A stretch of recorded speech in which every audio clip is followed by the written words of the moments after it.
Hello my dear students, कैसे आप सभी। आपका फिर से स्वागत है हमारी एक और नई वीडियो में।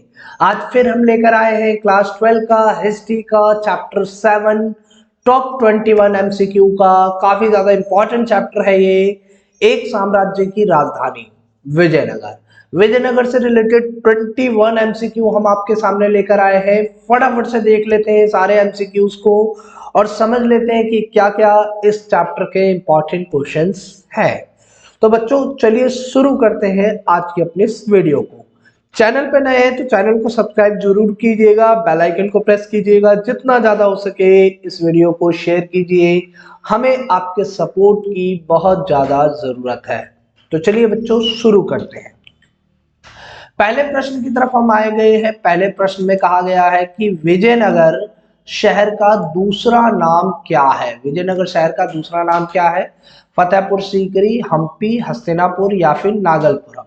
तो बच्चों इसका राइट आंसर जो है वो ऑप्शन बी है, हम्पी। हम्पी जो है विजयनगर शहर का दूसरा नाम है। अगले क्वेश्चन की तरफ आ जाते हैं। अगले क्वेश्चन में कहा गया कि विजयनगर साम्राज्य की स्थापना कब हुई है। तो विजयनगर साम्राज्य की स्थापना कब हुई? 1336 में, 1340 में, 1346 या फिर 1350। तो बच्चों इसका राइट आंसर है ऑप्शन ए 1336। 1336 में विजयनगर साम्राज्य की स्थापना की गई। अगले क्वेश्चन, विजयनगर राज्य की स्थापना किसने की? विजयनगर राज्य की स्थापना किसने की? हसन गंगू ने, परांतक प्रथम ने, हरिहर और बुक्का ने या फिर कृष्णदेव राय ने। तो बच्चों इसका राइट आंसर है ऑप्शन सी, हरिहर और बुक्का। हरिहर बुक्का के द्वारा इसकी स्थापना की गई। अगले प्रश्न की तरफ आ गए हैं। विजयनगर के शासक स्वयं को क्या कहते थे? विजयनगर के शासक स्वयं को क्या कहते थे? नायक, अमर नायक, सम्राट या फिर राय। तो बच्चों इसका राइट आंसर है, अपने आप को राय कहलाना पसंद करते थे। तो ऑप्शन डी जो है वो आपका राइट आंसर है। अगले प्रश्न की तरफ आ गए हैं। अगले प्रश्न में कहा गया कि विजयनगर का पहला राजवंश कौन सा था। सबसे पहले राजवंश की बात कर रहा है जो हरिहर और बुक्का जिस राजवंश से संबंधित थे, कौन सा था? सुलुभ वंश, संगम वंश, तुलुभ वंश और फिर अराविदु वंश। तो बच्चों इसका राइट आंसर है ऑप्शन बी, संगम वंश। संगम वंश जो है विजयनगर का पहला राजवंश हुआ करता था। प्रश्न संख्या 6 कह रहा है कि विजयनगर के विस्तार और दृढ़ीकरण में सबसे अधिक योगदान किस शासक का था। कहने का मतलब यह है कि विजयनगर साम्राज्य जो बनाया गया, उसका विस्तार किया गया, उसको जो मजबूती दी गई, आखिर निम्नलिखित में से कौन सा शासक जो था इसके लिए जिम्मेदार है? कृष्णदेव राय, हरिहर या फिर बुक्का या फिर विजयालय। तो बच्चों इसका राइट आंसर है ऑप्शन ए, कृष्णदेव राय के द्वारा ही विजयनगर का विस्तार किया गया। प्रश्न संख्या 6 पर आ गए। विजयनगर को निम्न में से किस स्थान पर युद्ध में करारी शिकस्त मिली? आखिर किस स्थान पर वो युद्ध हुआ जिसमें विजयनगर बुरी तरीके से हारा? नगलपुरम, बीजापुर, चंद्रागिरी या फिर राक्षसी तांगड़ी अथवा तालीकोटा। तो बच्चों ऑप्शन डी जो है वो राइट आंसर है। ये राक्षसी थोड़ा सा मिसप्रिंट हुआ है, राक्षसी होना चाहिए यहाँ पर तांगड़ी का युद्ध जो था वो विजयनगर को करारी हार का जिम्मेदार बनता है। प्रश्न संख्या 8 पर आ गए। प्रश्न संख्या 8 पर कहा गया कि कौन सी नदी विजयनगर के जल के लिए प्रमुख स्रोत थी। आखिर किस नदी से विजयनगर को जल प्राप्त होता था? कावेरी, कृष्णा, तुंगभद्रा या फिर महानदी। तो बच्चों इसका राइट आंसर है ऑप्शन सी, तुंगभद्रा नदी जो है वो विजयनगर के लिए प्रमुख जल स्रोत के रूप में काम करती थी। प्रश्न संख्या 9 पर आ गए हम। प्रश्न संख्या 9 में कहा गया कि निम्नलिखित में से क्या विजयनगर की सबसे महत्वपूर्ण जल संरचनाओं में से एक थी? इनमें से कौन सी चीज जो है वो महत्वपूर्ण जल संरचना में आ जाती है? हीरिया नहर, हौज खास, सुदर्शन झील या फिर यमुना नहर। तो बच्चों इसका राइट आंसर है ऑप्शन ए, हीरिया नहर जो है वो महत्वपूर्ण जल संरचनाओं में से एक थी।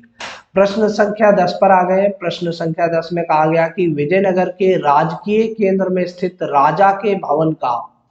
बहुत ही राजा का भवन का एक बहुत ही विशालकाय तथा प्रभावशाली मंच निम्न में से कौन सा है? विरूपाक्ष मंच है, विट्ठल मंदिर है, महानवमी डिब्बा है या फिर पंपा देवी मंच है। तो बच्चों ऐसा पंपा देवी वगैरह तो कुछ था नहीं, विरूपाक्ष मंच नहीं था। इसका राइट आंसर जो है वो ऑप्शन सी है, महानवमी डिब्बा। महानवमी डिब्बे के बारे में आपने इस चैप्टर में पढ़ा होगा। प्रश्न संख्या 11 पर आ गए। प्रश्न संख्या 11 में कहा गया कि विजयनगर का लोटस महल, कमल महल जिसे भी कहा गया, कहां पर स्थित है?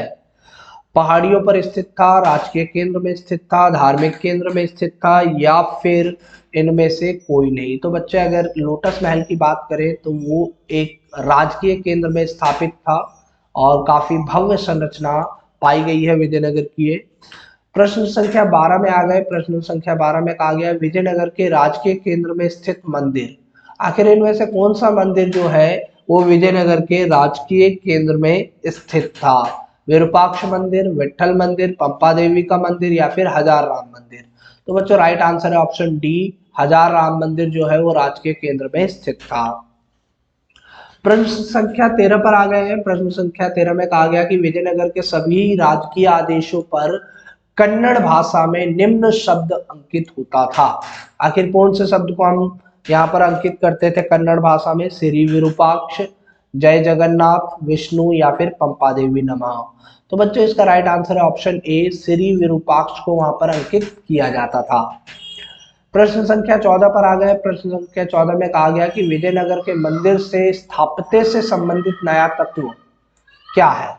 विजयनगर के मंदिर में यहाँ स्थापत्य से संबंधित क्या है? गोपुरम है, मंडल है, लंबे स्तंभ वाले गलियारे हैं या फिर उपरोक्त सभी है? तो बच्चों इसका राइट आंसर जो है वो उपरोक्त सभी, यानी ये सभी चीजें जो है मंदिर के स्थापत्य कला से संबंधित थी। प्रश्न संख्या 15 पर आ गए। प्रश्न संख्या 15 में कहा गया कि विरूपाक्ष मंदिर के मुख्य भाग के सामने बने मंडप का निर्माण किसने करवाया था? आखिर किसने करवाया है विरूपाक्ष मंदिर के मुख्य भाग के सामने बने मंडप का? राजेंद्र चोल ने, कृष्णदेव राय ने, परांतक प्रथम ने या फिर बासवन्ना ने? तो बच्चों इसका जो राइट आंसर है वो है आपका कृष्णदेव राय। कृष्णदेव राय के द्वारा ये सारी चीजें बनवाई गई थी। विरूपाक्ष मंदिर के सामने का भाग जो है पूरा का पूरा मंडप जो है वो इसी के नेतृत्व में, कृष्णदेव राय के नेतृत्व में बनाया गया था। प्रश्न संख्या 16 पर आ गए और 16 में कहा गया कि हम्पी को राष्ट्रीय महत्व के स्थल के रूप में मान्यता कब मिली? कब हम्पी को राष्ट्रीय महत्व का प्रतीक बनाया गया और इसे एक महत्वपूर्ण विरासत के रूप में माना गया? 1976 में, 1980 में, 1982 में या फिर 1986 में? तो बच्चों इसका राइट आंसर है ऑप्शन ए, 1976। 1976 में हम्पी को राष्ट्रीय महत्व के स्थल के रूप में मान्यता प्राप्त हो गई थी। प्रश्न संख्या 17 पर आ गए। प्रश्न संख्या 17 में कहा गया कि विजयनगर की पुनः प्राप्ति के लिए किए गए सर्वेक्षणों में सबसे आरंभिक योगदान किस इतिहासकार का रहा है? आखिर वो कौन सा इतिहासकार है जिसने विजयनगर के विरासत को, विजयनगर की महत्वपूर्णता को पूरी दुनिया के सामने उजागर किया? आखिर वो कौन सा इतिहासकार था? John M Fritz, Colin Mackenzie, George Michell या फिर एमएस नागराज राव? तो बच्चों इसका राइट आंसर है ऑप्शन सी, जॉर्ज मिशेल जो है इन्होंने ही विजयनगर साम्राज्य के बारे में सारे तथ्यों को बाहर निकाला और पूरी दुनिया को बताया।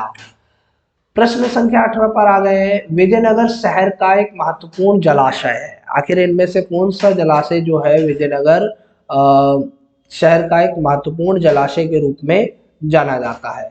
नागपुरम, कमलपुरम, नगलपुरम या फिर उपरोक्त सभी? तो बच्चों इसका राइट आंसर है ऑप्शन बी, कमलपुरम जो है एक महत्वपूर्ण जलाशय के रूप में जाना गया है। प्रश्न संख्या 19 पर आ गए हैं। विजयनगर के पूजनीय देवों में शामिल है, अगर हम विजयनगर के पूजनीय देवी देवताओं की बात करें तो विरूपाक्ष, विट्ठल, पंपा देवी या फिर उपरोक्त सभी? तो ये तीनों ही देवता विजयनगर में पूजे जाते थे और ऑप्शन डी जो हो जाएगा वो आपका राइट आंसर हो जाएगा। प्रश्न संख्या 20 पर आ गए हैं। प्रश्न संख्या 20 में कहा गया कि कृष्णदेव राय ने अपनी मां के नाम पर विजयनगर के समीप निम्न में से किस उपनगर की स्थापना की? आखिर कौन से उपनगर की उन्होंने स्थापना की? नागपुरम, कमलपुरम, नगलपुरम या फिर इनमें से कोई नहीं। तो बच्चों इसका राइट आंसर है ऑप्शन सी नगलपुरम। नगलपुरम राज्य की, नगलपुरम उपनगर की इन्होंने स्थापना की। प्रश्न संख्या 21 पर आ गए। प्रश्न संख्या 21 में कहा गया कि विट्ठल देवता किस देवता के रूप में माने जाते हैं या जाने जाते हैं? विष्णु देवता, शिव देवता, इंद्र देवता या फिर अग्नि देवता? तो बच्चों इसका राइट आंसर जो है वो ऑप्शन ए है, विष्णु देवता के रूप में ये जाने जाते हैं। तो thanks for watching this video my dear student. Channel को सब्सक्राइब जरूर कीजिएगा क्योंकि ऐसी ही वीडियो हम अपने चैनल पर लगातार प्रोवाइड करवाते रहते हैं। साथ ही साथ क्लास 9, 10, 11, 12 के जो इंपॉर्टेंट क्वेश्चंस वाले जो नोट्स हैं वो भी हम अपने चैनल पर प्रोवाइड करवा रहे हैं। सीबीएसई से रिलेटेड हर छोटी बड़ी अपडेट हम अपने चैनल पर प्रोवाइड करवा रहे हैं, तो चैनल को सब्सक्राइब जरूर कीजिएगा। फिर मिलेंगे एक नई वीडियो में नई चीज के साथ, तब तक के लिए जय हिंद।